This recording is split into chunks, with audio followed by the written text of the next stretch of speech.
Good afternoon, ladies and gentlemen, and welcome to the latest edition of the Hudson County Sports Podcast. I'm your host, Jim Haig, and with me today is a very special guest who had a great football career at St. Peter's Prep, although the team wasn't that great. He was definitely a great player. Then went on to play college football at Ithaca College, I guess. I'm correct, right? Union College. Oh, Union College. I apologize. And then after he came home back and started his long coaching career, which was for the longest time at St. Peter's Prep. And now for the last 2 years, he's been the head coach at Seton Hall Prep. And it's my friend, Billy Fitzgerald. Billy, how are you doing today? I'm doing great, Jim. It's great to be with you. Glad to have you with me. So, you're a great guest, and I know we're going to have a lot of fun doing this. So, anyway, all right, let's turn back the clock to where you were a child, and yes, you were once a child, and you grew up in Secaucus, correct? Well, that's what everybody says, because Dad had such a long career there as a teacher and a coach, and I spent so much of my childhood, following him around. But I was born in Hoboken, and Mom is born and raised in Hoboken. That we knew. We knew Mom was a Hoboken girl, right? Whole side of the family, but I actually grew up in Morris County, out in Montville, New Jersey. Did you really? Wow. Okay. Yeah. So my childhood was there, elementary school, but we were always in Hoboken or Secaucus every single weekend. It basically kind of split time there, and then by the time I got to St. Peter's, I was living in Hoboken, so I guess I got a little bit of everywhere in North Jersey. Okay, so your elementary school years were in Montville? Montville, out in Morris County. Wow. Okay. All right. And so where did you play youth sports? In Montville? Did you play recreation football in Montville and baseball and those types of things? Did all that stuff. Yeah, we did t-ball and bitty basketball, and then Pop Warner football, and all the way up through 8th grade was out there and had a great experience there. There was always a Hudson County connection because one of my teammates growing up, basically from when I was 9 years old, all the way through 8th grade, was Carlton Hobick Jr. Oh, you're kidding! Obviously, Carl Sr. was longtime coach at Union Hill, and great friends of the family. I'll be darned. And Carlton Sr. Celebrated a birthday yesterday, so I got to talk to him on Facebook and wished him a happy birthday. And he wouldn't give me what number it was, so that's not a good sign, And Pat Holbig is a longtime friend, and God bless if you had to put up with. Oh, wait a minute, time out. Your mother and Pat Holbig were in the same room together in youth football games? Oh, yes. Oh, boy. Oh, that's, that right there is a little piece of trivia that we should talk about, because, that would make your mother the more sane one of the two. Yeah, interesting. You learned some interesting vocabulary growing up. Yeah. See, and, ever since I started doing the podcast, there are things that you learned growing up, and I never knew that you grew up with the Holbigs. See, and it's a small world. Yep. Yeah. All right. So anyway, how good of an athlete was Carlton Jr.? He was terrific. Yeah. He was probably the best. I think probably the best one in our grade, and he was good at everything. He was a tremendous football player. And lacrosse over there in that part of the state is huge. Big when we were, probably in middle school, and he gravitated that and had a great high school career at Mountain Lakes, and then had a great college career at Villanova. So he was a tremendous athlete. Yeah, well, it certainly was. There's no question, and it's amazing how both people, you had huge athletic backgrounds, but lacrosse became Carlton's sport of choice, and I mean it is very big at Mountain Lakes, but you probably had no idea what a lacrosse stick was. You probably wanted to hit somebody with it, right? Yeah, I mean, I got to play it a little bit, and that was a great experience. Learning some new things. But definitely football was my first love and something that I wanted to do since basically I could speak. Okay. Now talk a little bit about your football background with your father. Your father was Bill Fitzgerald as well, and he was the longtime head football coach at Secaucus High School. And as a matter of fact, he pulled that program out of the doldrums because they were poor for a very long time. And I believe when your father was the head coach was the first time that Secaucus ever went to the state playoffs. I'm 99% sure of that. So and you were a little boy then. What was it like to watch your father coach Secaucus High School in the late '80s, early '90s, and take that football program to heights it never seen before? Yeah, it was great. I can still remember. So he was an assistant, maybe the second or third year that the football program was in existence in the '70s. Joe Crone was the head coach, and so he was an assistant, and he was kind of like the newbie. He's a Brooklyn guy, and he came over from Brooklyn. It's funny, my mother was kind of the one who got him the job. It's actually a really interesting story. Coach Hansen is a longtime friend of the family. Obviously, growing up in Hoboken and being a classmate of my Aunt Felicia. Okay. And Coach Hansen's still in high school, and Joe Crone had great connections to St. Joe's, the Palisades, and he kind of got wind that there was an opening at Secaucus, and my father was away at the time. I think coaching at a football camp. And my mother just threw his resume. At a football camp or the football camp? Was he at the Joe Namath football camp that he worked at years? The Joe Namath football camp, yeah. All right. And this is maybe like 77, I guess, 78. Okay. And explain the reason why your father used to work the Joe Namath football camp every single year. So the Joe Namath football camp is actually the Joe Namath / John Dockery camp. That's correct. John Dockery, played on the Super Bowl III team with Namath, went to Harvard, but, was childhood friends of my father, elementary school, classmates and youth sports teammates, going back to Brooklyn in the 50s and stuff. So they started the camp and Dad was coaching and, hooked up there, and it was just a great experience and so many stories and people that came through the camp, and Dad had been a part of it, for 40-something years that it was in existence. So, he's away at the camp, and we get wind. The story is my mother gets wind of the job from Rich. She throws the resume in, and he winds up getting the job as a phys ed teacher and assistant, and coached there for 5 or 6 years, and took a little hiatus when me and when I was born, or a couple of years after I was born, and building his family, and then he got back in 1991, and it was a great time for me to be the ball boy and being 10, 11, 12 years old, and learning about the sport a little bit more, and me just starting to play it and being on the sidelines and meeting the coaches, and then some just great players that really made a great impression on me. Like Eric Godlowski and Eric Cannon. Eric Gatlowski, Vinny Sasso, Alex Rodriguez, those guys were kind of guys I looked up to, and as then we continued later on, and I got older, and some of the guys were contemporaries of mine. Right. Zach Nascimento and, the Cannon brothers, those guys were, friends. Okay. Jason Serra, who's the head coach at Bayonne, obviously. Right. Now it becomes, you look up to the guys early on, and then you're, kind of the same age later on in the careers. And Alex Rodriguez, who was the second ever Hudson Reporter Athlete of the Year. How about that? The second ever. He was, and I remember back in those days, there was no official presentation.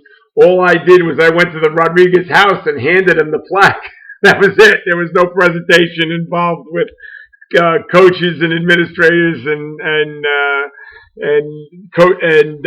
everybody and the parents at the school or whatever. No, I gave Alex Rodriguez his Hudson Reporter Athlete of the Year plaque in his living room. That was it. So there was no presentation. So go ahead. But that was when your father first started, right? Was that with those guys? Yeah, he was the head. He got the head job in 1991, and they went 7-2 right away, and got into the playoffs a couple years later, and went to the finals in '96, which was the first time they went to the finals. And now obviously they went on to do great things in the program, and but it was just a great time for the entire family, me and my two sisters and my mom and extended family going to the games. And at that time, the papers in Hudson County were just there was an article about football all the time. So either he was getting an article written about him, or maybe I was getting a name in it. So there was a lot of family members that were excited about that. Right. Okay. So now at that point, you're 10, 11, 12 years old. Did you know at that time that, okay, boy, I want to be, not only do I want to play football, but I want to be a quarterback? Yeah, I did. I was a pretty good athlete, in elementary school, and not the best, but I knew the game, and I was fairly tough, and was playing a lot of different positions. And then when I was in 8th grade, I started to really get into the position and really study it, and dedicate myself that, hey, this is what I want to do, and I want to do this in high school and maybe beyond. So that was kind of the turning point for me at that time, and being around the sport, all the time, and looking at tape, watching my father's games, that I knew that I had a lot of work to do. Okay. All right. So now, what was behind the decision to go to St. Peter's Prep? You probably could have gone to Secaucus and played for your father if you wanted to, because they had some sort of a stipulation that if you taught at the school, you could have your children come to the school at no cost, and they could attend there. So you could have played for your father at Secaucus. What was behind the decision that you made to go to St. Peter's Prep? Yeah, it's a good question. We did have those conversations about maybe going to Secaucus. Going back to my father, and he had you talk about John Dockery. He went to Brooklyn Prep, which obviously as a St. Peter's alum, they talk about Brooklyn Prep and that being also a Jesuit school, and so he knew about the Jesuit mentality and the things that they taught. My father thought that would be a great opportunity if there was something that we could do, and we had a relationship with Coach Hansen, and my aunt actually was the cheering coach at St. Peter's when they were cheerleaders back in the early '90s. So we had gone to a few games, and we were just thinking about it. Late 7th grade, and I took a visit, and I'm like, let's do it, and wound up moving in with my grandmother and my aunt, and we staying in Hoboken and kind of getting the real feel of living in Hudson County at that point full time. So it goes back to a couple different factors of how we got there. Okay.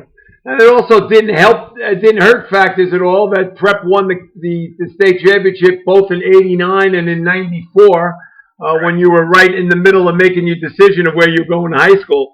So it didn't hurt the fact that they won 2 state championships right before you got there, right? No doubt. I was an 8th grader in '94. I remember being at that game against Bergen Catholic, sitting in the stands, and the first weekend of December, and how warm it was that day.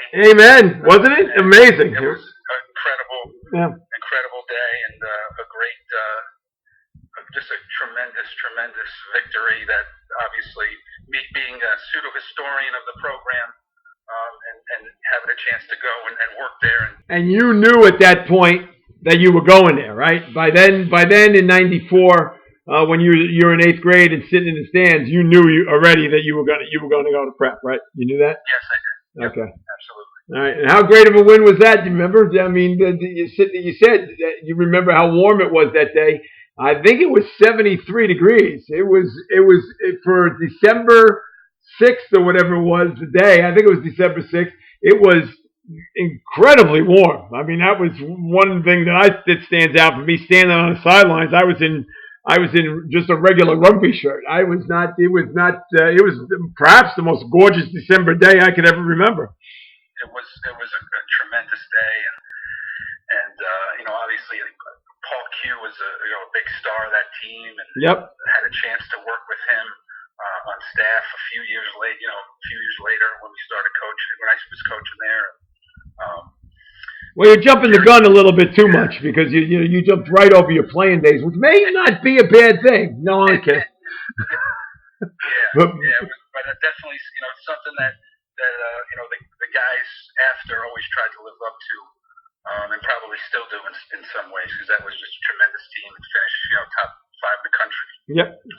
Well, the best thing about that year was the second game that year. They played Ferris at Caven Point, and Ferris had a guy who was preseason All-American, by parade All-American, a kid by the name of LeVar Graves. I don't remember that name.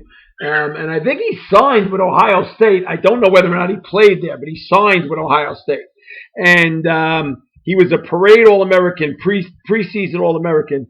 And I remember standing on the sidelines of that Ferris prep game going, this kid's All-American, and I was All-World, right? And was making jokes and just watching how great that prep team was. And I said to the late, great Jerome Peterson, I said, gee, if he loses a game with this team, he should be fired, meaning Hanson. I said, if he loses a game with this team, he should be fired, right? So it's 26-7 on that December 6th day, 26-7 in the fourth quarter, and G walks by me and he says, I guess he gets to keep his job. Yep, he sure has. And he's kept his job for 30-something years, so he's still there. So God bless. So, all right. So now you go to prep, and unfortunately, the program, when you get there, takes a little bit of a downside. And I guess 95 they went back to the state championship game and they lost to Bergen Catholic in the snow. How weird was that? That a year later they placed the Bergen Catholic in the state championship again, and it's snowing. But they lost that game, and then from that point, 96, 97, 98, those were not great years, and unfortunately, those were the years that you were the quarterback. And how tough was it for you to be playing quarterback at prep, and the teams weren't as great as they were when you were in 8th grade? Sure, I think anybody who would have been there at that time, would want to repeat and feel the same things that the players who won those big games, in '94 and a little bit before that. '93 team was great also.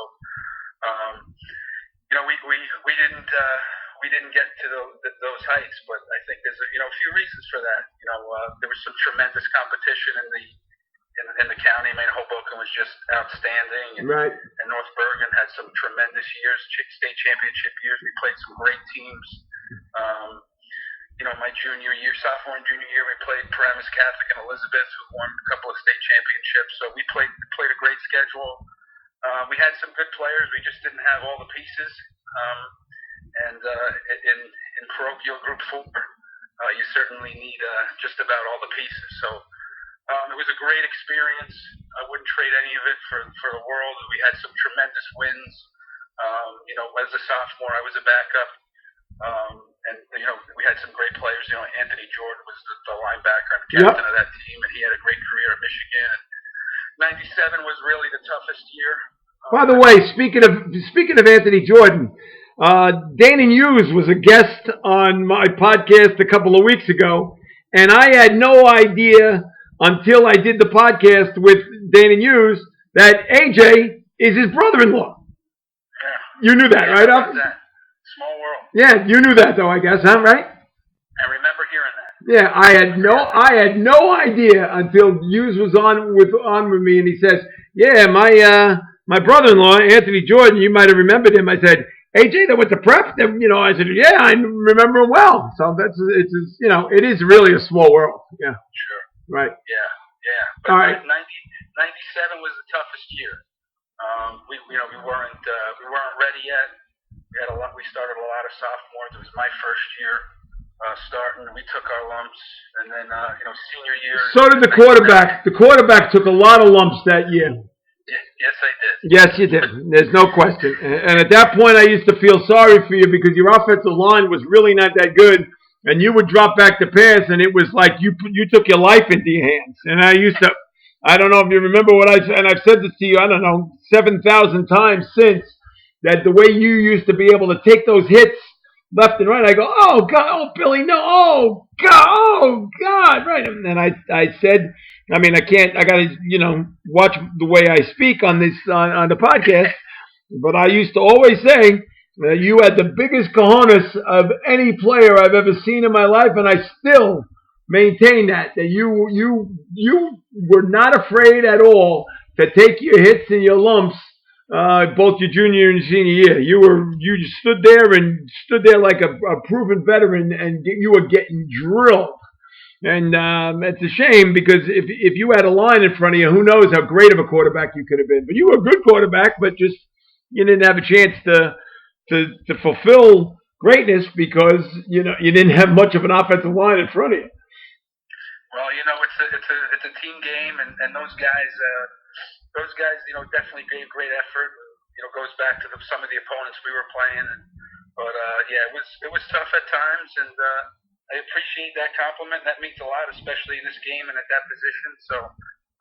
Everybody has a legacy to leave, I guess. So yeah, that was it. That's your legacy. I'll take toughness.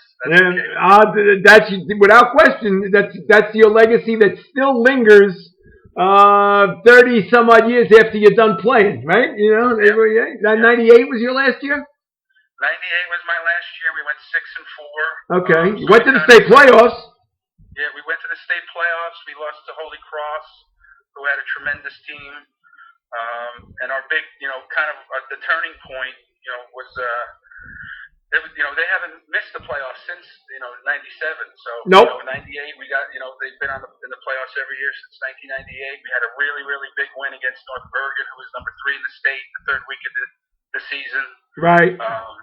We won 8-7 in overtime, and on a 2-point conversion. That was something that my friends and I continue to talk about to this day. No, and there's no question. I remember that game too, because I was blamed by favoring St. Peter's Prep with my scorecard on the sidelines. I think Dennis Cooney was the quarterback for North Bergen at that time, right?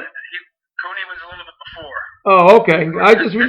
This game was at North Bergen. And, oh no, so that's not the same game. Okay, go ahead. Not the same game, yeah. Yeah, so there was a game at Caven Point, a night game, where the clock stopped working at Caven Point, and I don't know where they got I wrote down every single play and the time that it was done, and Jack Benkin was the official, and he saw me writing at the clock, and it said, okay, how much time is left?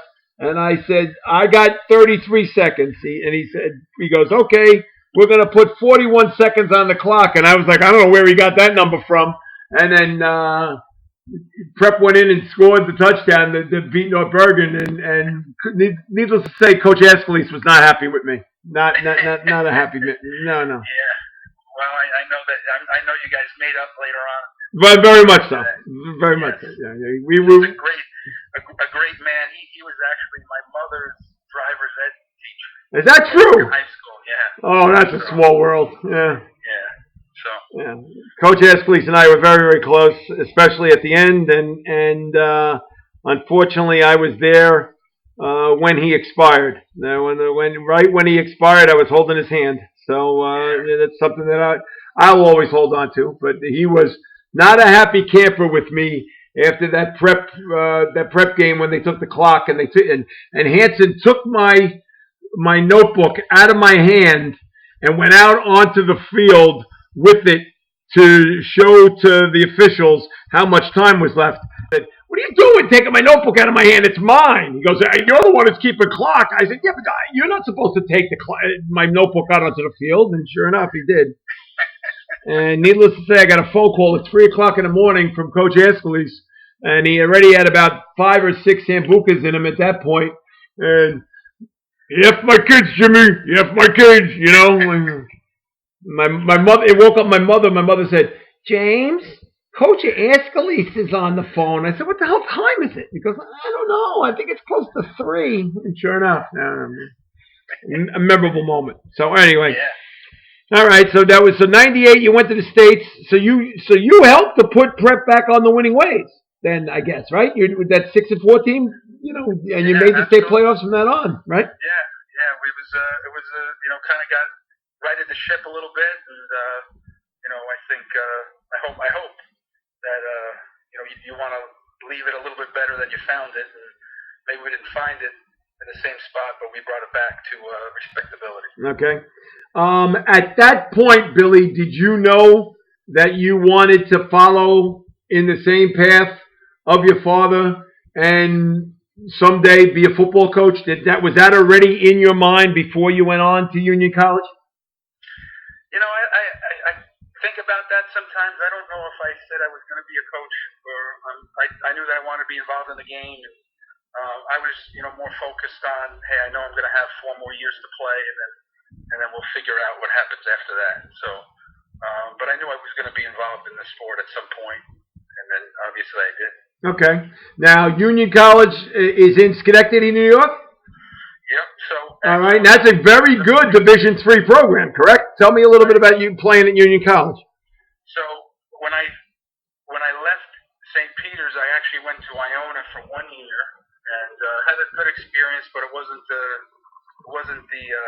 college experience that I was hoping for. Or it just wasn't the right fit at the time. So I transferred to Union College, and it was a great situation. We went to the national playoffs my sophomore year.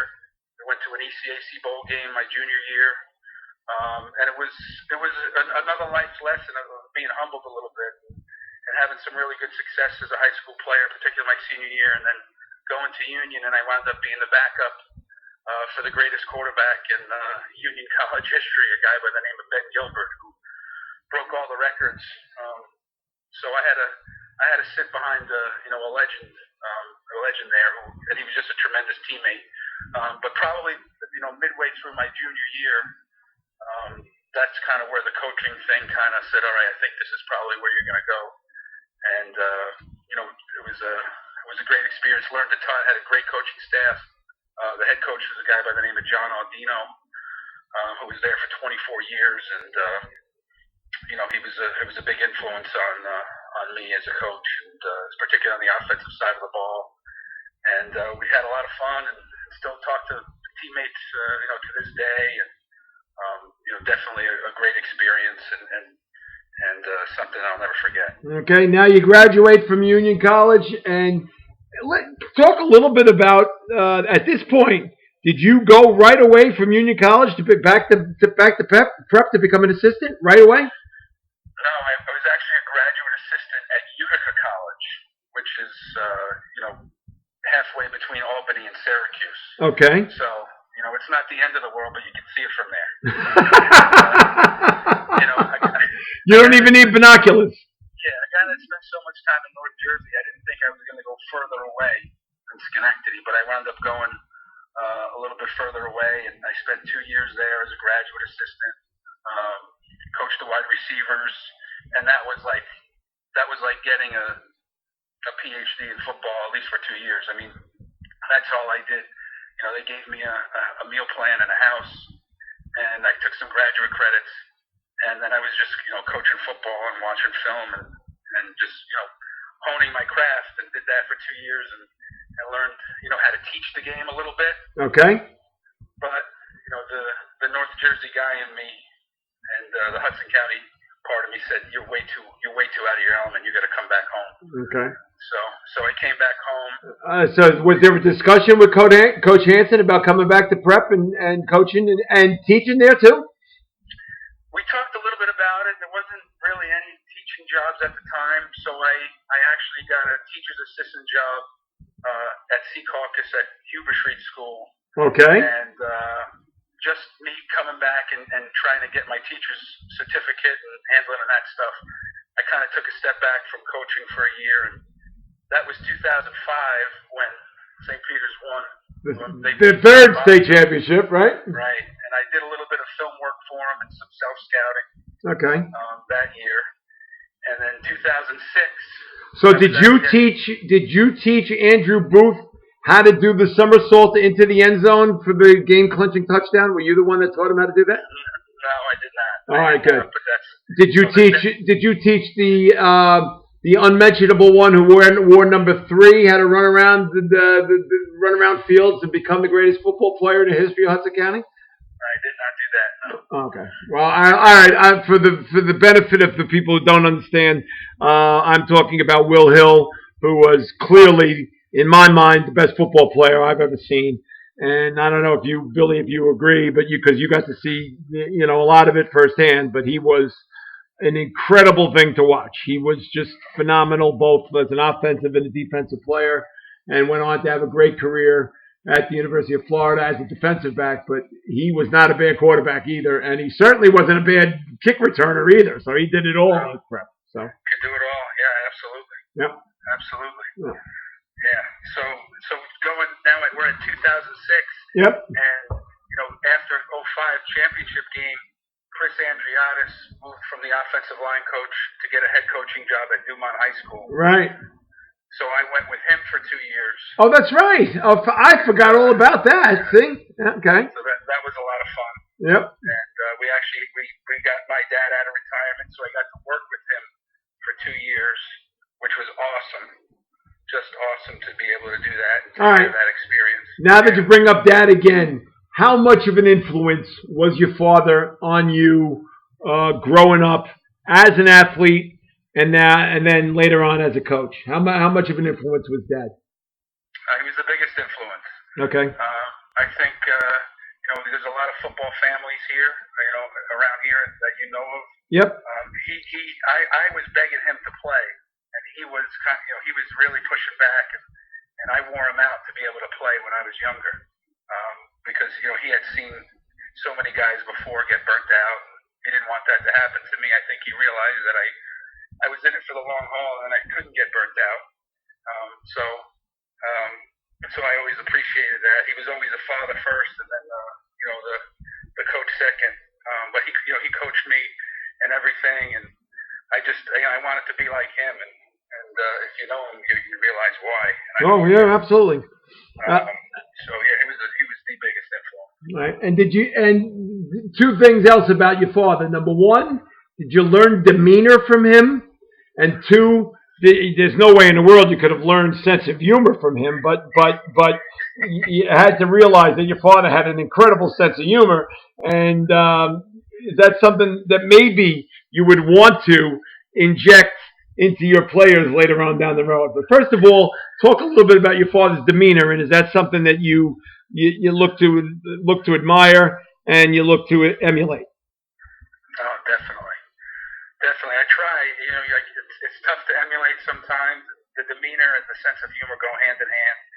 When you grow up with it all the time and you hear all the jokes, you roll your eyes. But when anybody else hears them, they belly laugh about it. Right. I just roll my eyes. But he's cool as a cucumber, and sometimes I have that, sometimes I don't. I think I might have my mother's Italian demeanor. I guess it depends on the situation. I'm probably a pretty good mixture of the two. Okay. Well, when it comes to your father, I could never understand how in the course of a football game, he was the same person from the opening kickoff to the final gun. And I would say, how in the world, as a football coach, is he able to stay in that same element? And you could see a lot of that has rubbed off on his successor, Charlie Voorhees. And Charlie's been there now longer than anybody at Seton. But a lot of your father's personality and his stature as a football coach rubbed off on Charlie, and I can imagine a lot of that is rubbed off on you as well. Yeah, I think so. I think he would always talk to me about it as a player. You got to have a short memory, and I think in some ways, as a coach, that same idea comes into effect. You don't want to be a light switch. You kind of want to be a dimmer. Just be gradual and be even keeled, and that's definitely what he was all about. But I've seen some other things when knocked over something or went into a room I wasn't supposed to go into, or knocked maybe dinged up the car once or twice. So I've seen the other side. Yeah, but you saw that side. Not a lot of other people saw that side, but you saw that side as being a son and not being somebody that your father was coaching. That's a different breed. Yeah. All right, but that's something that your father was. You looked at your father and you said that's somebody who I really want to emulate, want to be like a lot. I guess, yes. right? Yes. Okay. Yep, absolutely. All right, 2 years at Dumont, and then the job opening up at St. Peter's. And was there a no-brainer there to say, do you want to go back to your alma mater and coach? Oh, no doubt. Coach Hansen and I, we've never lost contact since I graduated, and going to games and touching base consistently through college and afterwards. And there was a job opening, and to coach the quarterbacks, and I jumped on it. Stayed there for 10 years, and we had just a tremendous success. But yeah, that was a great phone call. I remember that one, asking if I wanted to come back. Okay. And were you able to teach there as well? Were you able to get a job as a teacher at St. Peter's Prep, or did you have to supplement your income someplace else? So when I was doing a lot of traveling. I was teaching at North Arlington and coaching at Dumont. And then there was a job opening in the Union City district, and it just happened to coincide with Rich offering me the job. So in 2008, I was coaching at Prep, and I got a job in Union City. And Ken Such, who's obviously a good friend of both of ours, and right, a coach of mine, and then a colleague, he got me in the door there, and so I wound up teaching at Union City for 10 years also. So. Oh, you did? Okay. And what did you teach in Union City? I was a special ed teacher. Okay. I taught in the Woodrow Wilson School for 2 years, and then I was over at the high school for the last 8. Oh, okay.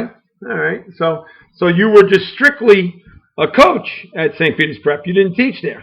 Correct. Okay. All right. When you how much time and effort went into being a football coach at one of the best programs in the state? Have you ever thought about the amount of time and effort that's put into being an assistant coach at a top flight high school program? We put in a lot of time. The off season, getting ready and going to clinics and working on film breakdowns and self scouting, visiting with coaches, and then you trigger into training camp and all those hours, and then during the season, the late nights, it was a lot of work, and trying to find a parking space, in Hoboken at 11 o'clock after you leaving Jersey City was tough too. But we had so much fun. I mean, so much fun, and the guys that I worked with were, we probably would have got our work done in 3 hours, but it wound up being 5 because it was 2 hours of laughs too. So, okay. Yeah, but some just tremendous people, and Joe Rotundi came over and was an assistant. Was a great influence on me to learn offensive line and work so closely with Ryan O'Flaherty, who's the offensive coordinator now. We spent a lot of time in the office, and I think Rich was always had his thumb on everything, and directed us in the right direction. And as we kind of grew as coaches, and we gained his trust. We stayed late, and he got out there a little bit early, but he got home a little early. But that was a great sense of pride that he would let us do that, because for so many years he did everything. He called it all. But we definitely earned that trust. Okay. And how was that almost like a learning experience for you too, Billy? Being there every day and working with those guys, and especially working with somebody like Hansen, who was pushing all the right buttons. Oh, it was absolutely. I couldn't wait to drive over to practice and find out what the message was going to be for the day. And I knew that I was going to take a lot of this stuff on for whatever my next step was, or whatever my next title would be. And a lot of the same things that he's done, and the things that we did there, we're using at Seton Hall. And the proof is in the pudding. It's a copycat game, and gonna do it until it doesn't work anymore, and then we'll make adjustments. But one thing that Rich always did was he would bring me in, and if there was an issue with a player or a problem that might be coming down the pike, he wanted my opinion on, and that was an education in itself also. Okay. When was it that you were promoted to being the offensive coordinator? The first year that I started to really call the plays was 2011. And who was the quarterback then? Was Wimbush the quarterback? Brandon Napoleon was the quarterback. Oh, Brandon Napoleon was. That's right. Yeah. Okay. Brandon Napoleon was the quarterback, and it was a gradual thing, and we had conversations. The coach gave me the pass game a little bit, and in 2009 and 2010, and we had Rafael Ortiz, who had a tremendous senior year, and I continued to grow and show that I was capable of doing it, and so 2011 was really the first year. We kind of started to adjust some of the things that we did, and we got out of the eye a little bit more, and we had more some spread principles, and we definitely had the players to do that. Okay, and how much did that? I know you wanted to go to the spread because it opened up things a little bit and made the team a little bit more. First of all, diverse, and second of all, was utilizing the talent that you had. How much did you have to convince Coach Hansen that was the way to go? Or did he give you the trust that said, okay, it's your offense, Billy. You make the shot, you call the shots. You're the be the ones to make the decision. He knew it. He knew it right away. He's the best thing about him is he knows the personnel that he has, and he knew that we were more geared towards spreading people out than we were previously. We had Savon Huggins before that, so why wouldn't you want to give him the ball? Right. Get him in the eye and get him downhill. We had those spread principles, during that time, but we really started to focus on that, especially when Brandon was around. Right. That was when we kind of went, all in on it. All in. Okay. And could you sense once two people walked into the school for the first time with the names of Brandon Wimbush and Minka Fitzpatrick, that things were going to get a hell of a lot better because those were two incredible talents and there were two people that were going to change the face of prep football for the good? Well, I think the first thing when you talk about those two guys is their character. I mean, you saw how serious they were. You saw how polite they were as young guys. Absolutely. And coachable. They were just a joy to be around. And then when you see them run around and catch and throw, and you start to think about the possibilities. And they had a great that was a great class. They had a great freshman team, and they progressed each and every year. But those two guys, absolutely were special, and continue to stay in touch with them, and they've been big fans of mine. So I've appreciated that. They've done some things for me, and I'm grateful for those relationships. And there's no question that there would have been back-to-back state championships had Brandon not get hurt during the first quarter of the state championship game against Paramus Catholic in the rain. If he didn't get hurt and you had to change everything and go to pretty much the Wildcat for the rest of the game, which was really strange, and try to compete for a state championship without Brandon Wimbush. But if he was healthy, you probably would have had back-to-back state championships. I think so. Yeah. I think so. I had 5 quarterbacks in the program. The second and the third quarterback were out for the year. We lost them early, and the younger guys, they weren't ready, so we weren't going to put them in that situation. Right. But probably my most proud moment as a coach and as an alum was that game, because we were playing with 2 hands tied behind our back, and we had a chance to win the game at the end in the last possession. And the kids played their hearts out. But yeah, I think things could have been different. And wasn't Jonathan Hilleman, who now is with the New York Giants, wasn't he asked to be the Wildcat quarterback, and didn't he have to take the most of the snaps in the state championship game? So we used Hilleman, we used Corey Cattle, and we used Minka. But it was the same running plays. There was just no handoff. Right. And but we used all of them. But Hilleman probably got most of the reps there the second quarter into the second half. Right. But we used all those guys. But if Brandon Wimbush is there, I believe you win that game. And then a year later, in perhaps the most nasty conditions ever played in the history of a high school football game, you ended up winning the state championship against and avenged the loss to Paramus Catholic, and that was just disgusting weather. I can't comprehend how people played in that game. I don't know what it was like to coach in that game. Maybe were you in the box or were you on the sideline?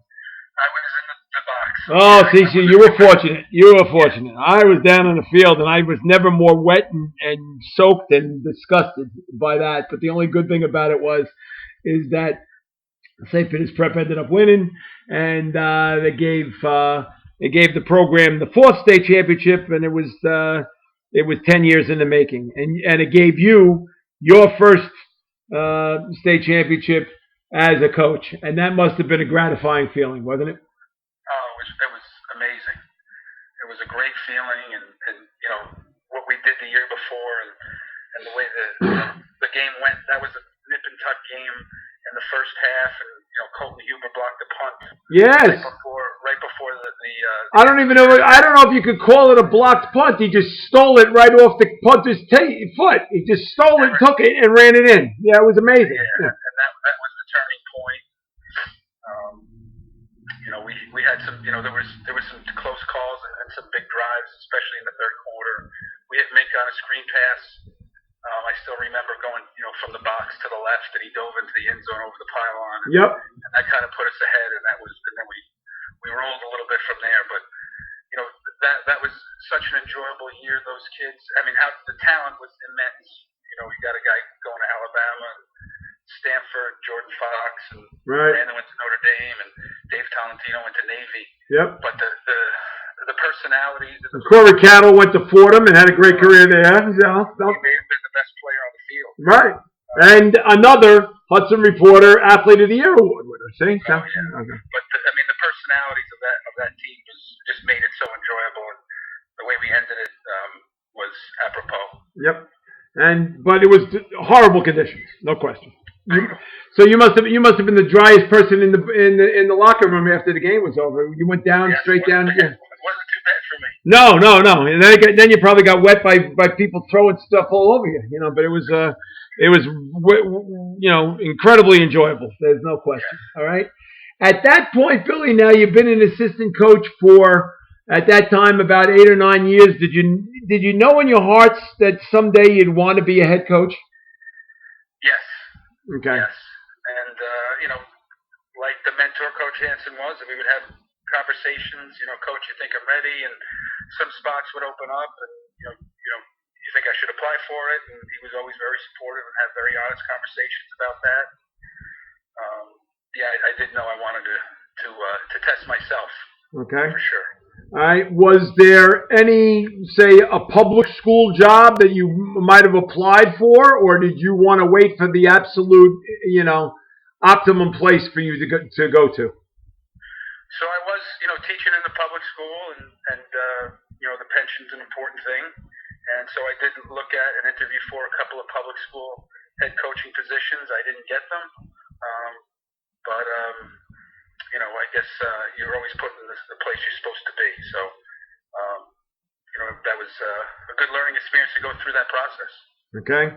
In 2018, the opening opens up at Seton Hall Prep, and did you first talk to Coach Hansen, or did you talk to your father about taking that position at Seton Hall Prep? I talked to my dad first, and we, just said, I asked him what he thought, and he always thinks, investigation is a good policy. So I went and started thinking about it a little bit more, and I, of course, spoke to Coach Hansen. I just think that's the right thing to do, the right way to do it. Right. And, I said, hey, you okay with me sending my resume in here? And he gave me the thumbs up, and went to a couple interviews, and they pulled the trigger on me, and I accepted. Okay.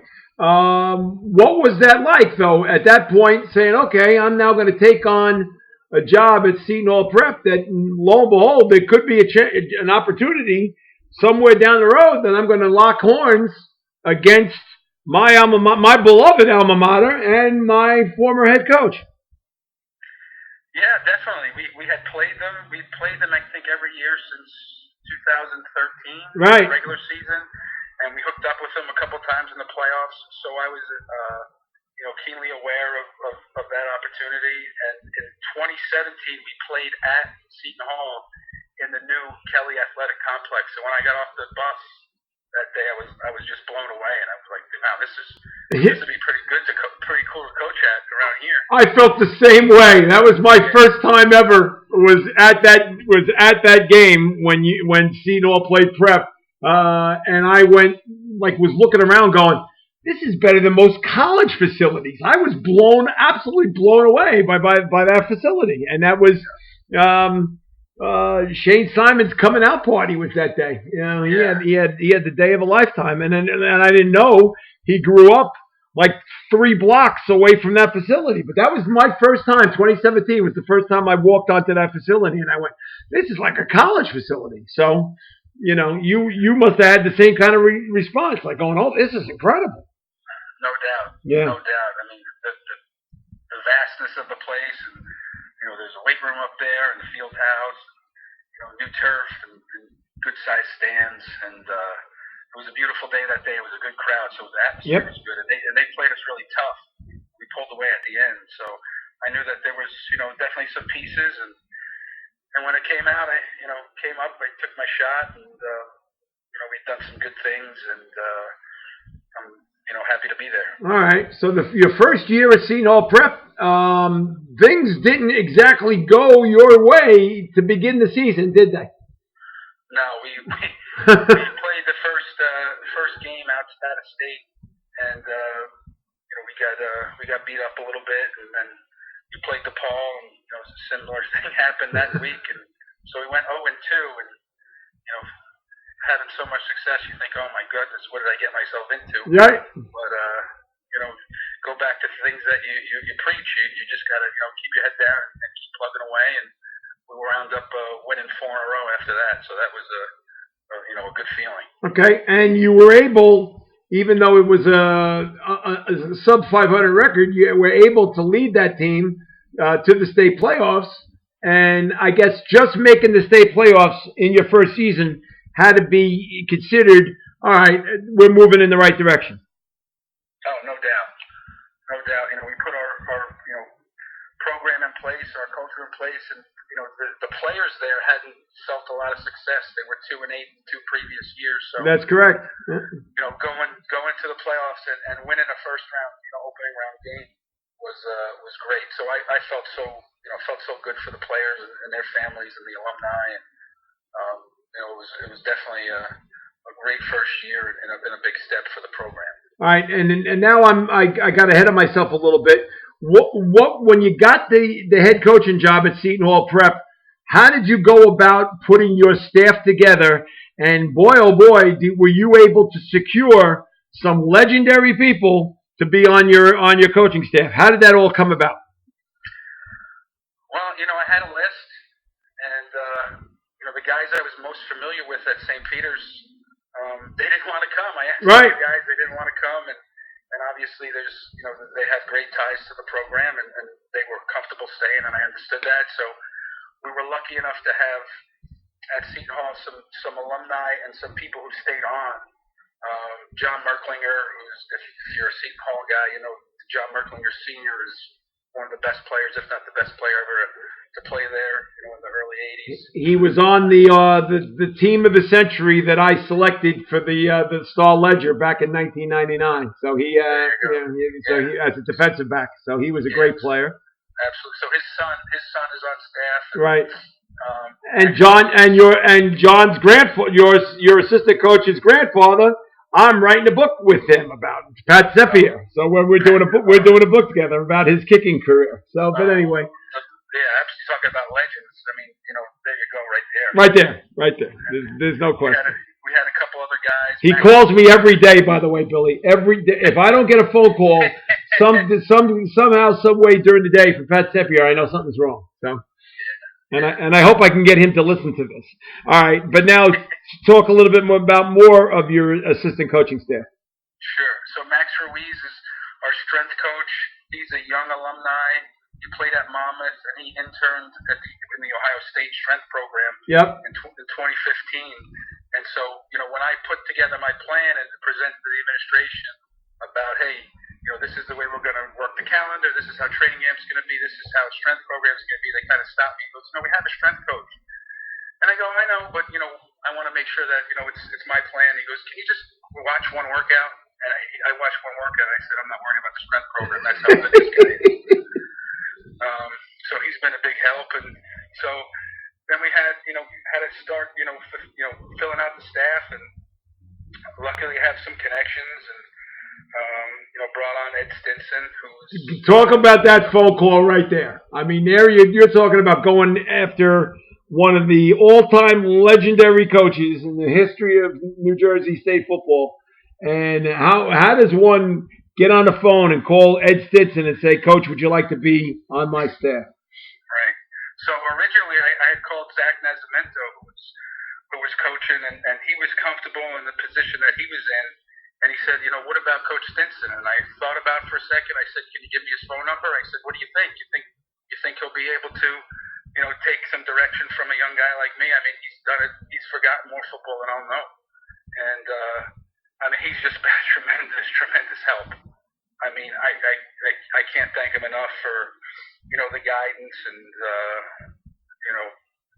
the phone calls picking me up and when I'm down at some points. I mean, he's just been awesome. But we talked. He came. We sat down. We talked a little bit about the defense, and we rolled with it. And it's been a great decision. And I don't know if you know this, but he's a tremendous cook too. So no. I get some food every once in a while too. But I mean, he's legit. I think that's Marie cooking for him. I don't think he knows what a pan is. No. I think it's him. Yeah. Okay. All right. I won't hold it against him. See that if that's the case, then I'm learning something new again. Every time I do one of these podcasts, I learn something new. All right. And now, if you get Stinson, it comes in a package. And talk a little bit about bringing on John Peluso. Absolutely. So John came on and I had known John a little bit, from his days at Hoboken and getting to know him. He's been a huge asset. I mean, I think one of the things guys question, these guys have been around a while. Yeah, maybe, but I'll tell you what, they do a great job connecting with the players and they've made tremendous adjustments, throughout the 2 years that we've been here. That these guys are still studying, as much as the young guys in the profession. So those two guys have been tremendous. And then another guy, Tom Filato, who's a New Jersey Hall of Fame coach. Yeah. He jumped in, and he's actually working in the building also. Oh, I didn't know that. Okay. Department. So, I definitely got some people behind me that I can trust and have been awesome, not just to me, but to our players. Okay. And the only bad thing about Peluso, two things. Number one, he was my grammar school gym teacher at St. Paul's of Greenville back in 1973, and he replaced Bob Hurley as the grammar school gym teacher at St. Paul. So that's number one. I did not know that. See, there's something. And then the one thing that I don't know how you're able to do it, Billy, is that when it's really, really hot out, the first thing that Peluso does is he takes off his shirt. And I really don't know how the players are able to focus when they turn and they look, and there's the 72-year-old Peluso with a shirt off, and it's like, oh God, please put clothes on. Please put clothes on. It hasn't happened at Seton Hall. No, he keeps his shirt on. Yeah. Oh God, what a great thing that is. He can do more pull-ups than most of our players. He's a physical specimen, but the idea of seeing that body with no shirt on is just really too scary for words. So wait till that happens this summer when it's really, really warm and he pulls the shirt off for the first time. You're going to say, it's going to be a really scary thing, But in terms of football assistant coaches, you got three in Tommy Filato and then especially Stinson and Peluso giving you that Hoboken flavor. You can't beat that combination. There's no question. Oh, no doubt. Coach Stinson has, been a good friend of the family and my father and extended family for a long period of time. So it was really a seamless transition. Right.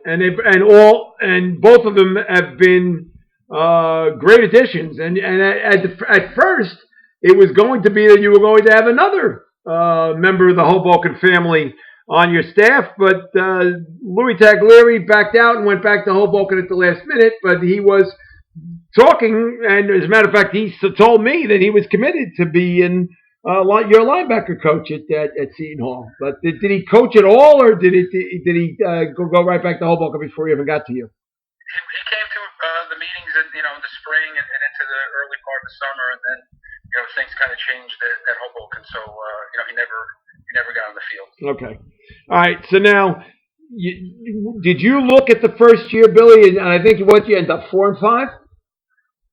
We were 5 and 6. 5 and 6. Okay. Yeah. Did you look at that as being a building block season and saying, okay, things are going to get better in the future? I did. Okay. I did. I was happy that number one, I was happy that the kids felt some success, especially the seniors going forward, and they could kind of promote the program as they went out into the world. I knew we were going to have a lot of guys back, this past season. Right. And I thought, things were hopeful. If a couple things bounced our way, we'd have a good year. Okay. Now you started the season with a scrimmage against St. Peter's Prep, and I think I talked to you as you were walking off the field, that scrimmage, and I said, keep your head up high because you know what? You're not that bad. And you went, I don't know. And I said the same thing to Coach Stinson that day too. I said, you guys are not going to be that bad. Now, when I said in my mind that you're not going to be that bad, I thought maybe, I don't know, 7 and 4 or 6 and 5 or something like that.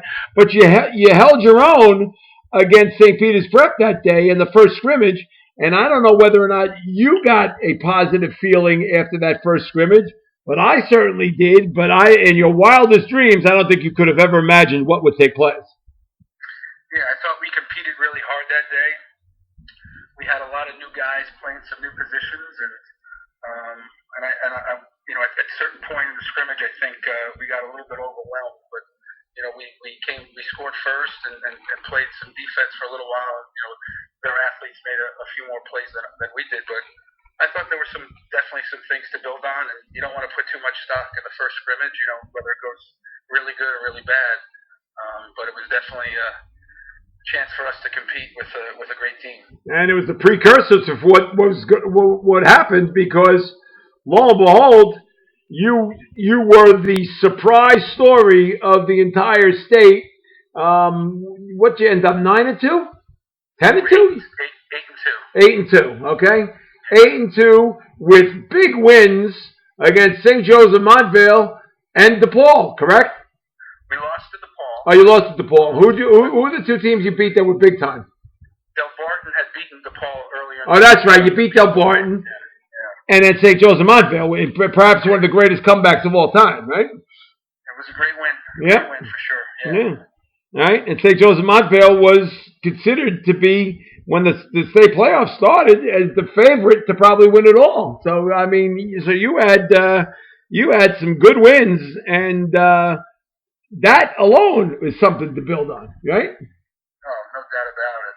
I think that, the biggest part of the whole thing is you could see the kids starting to believe in the things the coaching staff was saying, and, just about the way to play the game and not turn the ball over and stay out of penalties and tackle and all those little things, all those little cliches, really came to the forefront during that game. And, there's no doubt that they were, extremely talented and more talented than us in most positions. But we did, a lot of little things that day, and we were lucky to come out with a win. Yeah.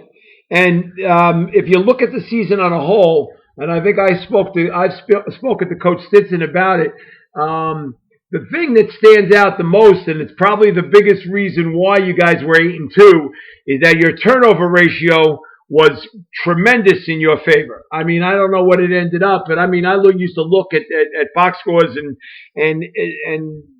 every single game, and you were always +2, +3, and I don't know what it ended up, but it must have been, plus I'm going to say plus 17, plus 18. And if you're going to get that many turnovers more than the opposition, chances are you're going to win football games. And I don't know what just if you know what the number is offhand, you could say it. But I know you must have been in the plus matter when it comes to turnovers in double digits. Am I correct? Yeah, we were.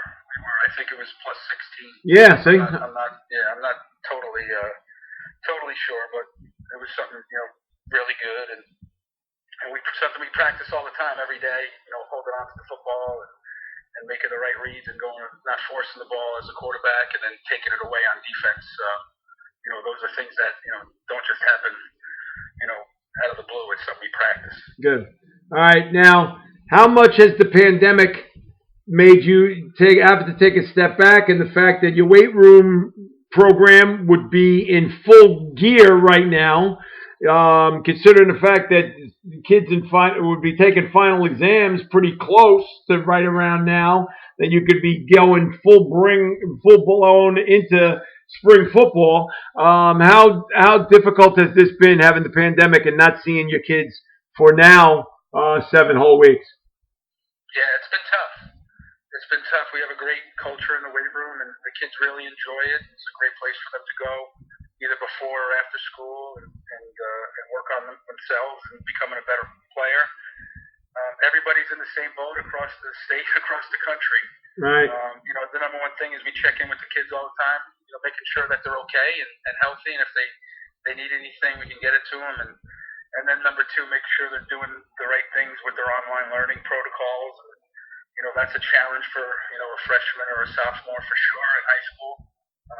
And then, the third thing is making sure they're doing whatever they can. If some guys are lucky enough to have some weights, other guys aren't. And, we have a program for each situation. But it is tough to be a football coach and not have a team that you can coach in person. But we're making the adjustments just like everybody else is. Okay, but more importantly now, Billy, and correct me if I'm wrong, you're not 40 years old yet, right? I'll be 40 in November. God bless. Okay, I knew we were close. All right, so, but you're, and you said that with a chuckle, I'll be 40 in November. What's that all about? You're a young football coach. He's very young, and you have a program. And how great of a feeling is that, knowing fully well that it's not just a team, it's a full-fledged program, and you got a lot of backing, and you probably got a good freshman class coming in, and you got people around you and a good support system, and it's your program. And how good of a feeling is it, knowing fully well that at the age of 40, you are a successful head football coach in the state of New Jersey? Yeah, it's a great feeling, and it's a great place to be. It's a place I feel like I've known for a long time, because I came from a like-minded place, and to have a guy like Monsignor Kelly as your president, who not only played but also coached at Seton Hall and is your biggest supporter, who I know you know pretty well. Yep. It's a great feeling to be there. And the only downside about the whole program is that you got to deal with Jeff Goldberg, and I really feel for you there. And that's a big sympathy part of my favor, that, you got to, I don't know how anybody deals with Goldie on a regular basis, other than the fact that I don't know who's lost more weight, me or Goldie, but, it's, that must be a really hard thing for you to be able to deal with Jeff Goldberg on a daily basis. He's the best. He is the best. Seton Hall Prep, athletic historian. He's got stories about so many different guys and guys that played against the Prep, and he's a great guy to have on our side for sure. Yeah, no, but you can't get 2 words in edgewise. So what good is that? Well, I'm talking to you, so I'm used to it. Oh, that's for sure. And then of course you got you got some good coaches to work with in that building, except for stay away from Shep Jr. I mean, that's not a person to be admiring, and I'm only kidding there too, because he is the absolute salt of the earth. And I know he lost his dad earlier this year, but still, that's a great man too as well, and somebody I've been close to for a long, long time. Yeah, there's a lot of great coaches there. Shep has been a great supporter of mine and of the program, and bounce some things off of him, and Farrell has been another one of those guys who's been in my corner and spoken to the team. He's retired, obviously, but he's at every football game, and it's great to have friends like that. Good for you. So all in all, Billy, when you look at it and you say to yourself, you're not even 40, and yet you're the head coach at one of the top football programs in the state. You got to feel pretty blessed with what you've been able to achieve, both as an assistant coach and now as a head football coach. No doubt, and I couldn't do it without great support from my family, and obviously having my father as the one to emulate, and then Coach Hansen and what he's meant to me and my career is probably can't be put into words. No question. Well, Billy, I really appreciate you spending some time to talk to me and make this trip down memory lane and correcting me every time I said something wrong, which was not bad because you didn't say, no, Jim, actually it's this, and I went, okay, so and you know how much I admire you and I love you, baby, and then you're one of my all-time favorites, and like I said, I just wish I could have blocked for you. I wish I could have been in front of you, and maybe it would have saved you from some of the beatings that you took when you were playing. But your head's on right, always been on right, and you're one of my all-time favorite guys to deal with. And I always look forward to saying hello. And it's never ever a handshake between the two of us. That's why this pandemic's got to go away. Because it always ends up in being a hug, and you know how much I love your brother, and I wish you the best of the success in the future. And I appreciate you taking this time to talk to me on the podcast. It was such an honor to be on, and I've been a fan of the show for the past couple of months, and hearing about guys that I know and work with, and well, Hansen and Stinson set the tone for you. We're moving your way down. Now the next one we got to do is get your old man on, and then it'll be really good. So, yeah, that'd be good. That'd be good. Billy, thanks so much. I appreciate it. We will be in touch, and stay safe and stay healthy, and best of luck to the Pony Pirates moving forward. I appreciate it, Jim. Thanks for having me. All right, good talking to you. All right. All right, now is Billy Fitzgerald, the head football coach at Seton Hall Prep, was my guest today. And again, my special thanks is to my executive producer, Johnny Haig, my great nephew, who is, without him, there would not be such a thing as the Hudson County Sports Podcast. Thanks so much for listening. I'm Jim Haig, and we'll have another guest for you next week on the Hudson County Sports Podcast. Have a great day.